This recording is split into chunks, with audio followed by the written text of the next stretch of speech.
ಯೇಸುವಿಗೆ ಸ್ತೋತ್ರ. ಇಂದು 21 ಆಗಸ್ಟ್ 2026. ಎಲ್ಲರಿಗೂ ಶುಭ ಮುಂಜಾನೆ. ಈ ದಿನದ ಧ್ಯಾನ ಭಾಗ ಇಬ್ರಿಯರಿಗೆ ಬರೆದ ಪತ್ರಿಕೆ 10ನೇ ಅಧ್ಯಾಯದ 24ನೇ ವಾಕ್ಯ. ನಾವು ಪರಸ್ಪರ ಹಿತಚಿಂತಕರಾಗಿದ್ದು ಪ್ರೀತಿಸುತ್ತಿರಬೇಕೆಂತಲೂ ಸತ್ಕಾರ್ಯ ಮಾಡಬೇಕೆಂತಲೂ ಒಬ್ಬರನ್ನೊಬ್ಬರು ಎಚ್ಚರಿಸೋಣ. ಯೇಸು ಕ್ರಿಸ್ತನ ರಕ್ತದ ಮೂಲಕ ಪಾಪ ಕ್ಷಮಾಪಣೆಯನ್ನು ಹೊಂದಿಕೊಂಡು ದೀಕ್ಷಾಸ್ನಾನದ ಮೂಲಕ ಆತನೊಂದಿಗೆ ಗುರುತಿಸಲ್ಪಟ್ಟ ನಾವುಗಳು ಪ್ರೀತಿಸುವವರಾಗಿರಬೇಕು. ಇಬ್ರಿಯ ಗ್ರಂಥಕರ್ತವು ಇಲ್ಲಿ ಉದ್ದೇಶಿಸಿರುವ ಪ್ರೀತಿ ಅನ್ನುವಂಥದ್ದು ಸಹಭಾಗಿತ್ವದ ಪ್ರೀತಿ, ಫೆಲೋಶಿಪ್ ಲವ್.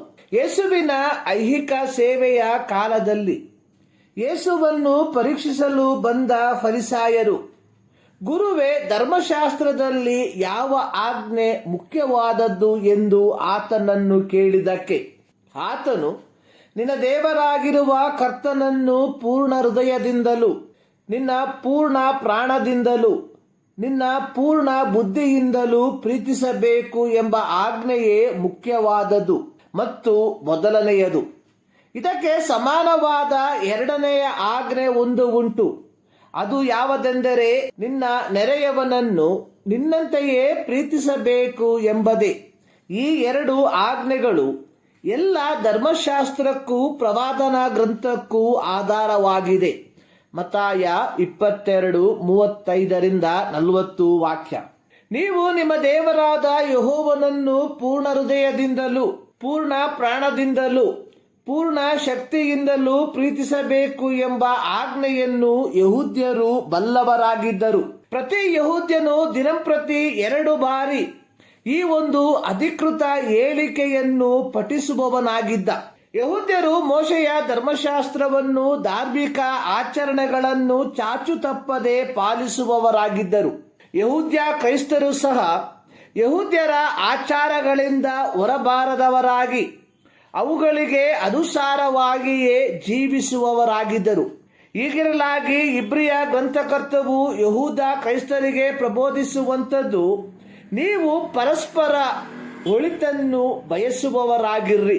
ಒಳಿತನ್ನು ಬಯಸುವುದು ಅಂದರೆ ಇತರರ ಯಶಸ್ಸಿನಲ್ಲಿ ಸಂತೋಷಿಸುವುದು, ಇತರರ ಕಷ್ಟದ ಸಮಯದಲ್ಲಿ ಸಹಾಯ ಮಾಡುವುದು, ಇತರರು ದೇವರಿಂದ ದೂರ ಹೋಗುವುದನ್ನು ಅಥವಾ ತಪ್ಪಿ ಹೋಗುವುದನ್ನು ಕಂಡರೆ ಅವರನ್ನು ಸರಿದಾರಿಗೆ ತರುವುದು ಇತ್ಯಾದಿಯಾಗಿದೆ. ಪ್ರತಿ ಕ್ರೈಸ್ತರ ಕರ್ತವ್ಯ ಅನ್ನುವಂಥದ್ದು ಒಬ್ಬರನ್ನೊಬ್ಬರು ಎಚ್ಚರಿಸುವುದು. ಎಫೆಸ ಪತ್ರಿಕೆ 4ನೇ ಅಧ್ಯಾಯದ 29ನೇ ವಾಕ್ಯದಲ್ಲಿ ಪೌಲನು ಬರೆದಿರುವಂಥದ್ದು, ನಿಮ್ಮ ಬಾಯೊಳಗಿಂದ ಯಾವ ಕೆಟ್ಟ ಮಾತು ಹೊರಡಬಾರದು.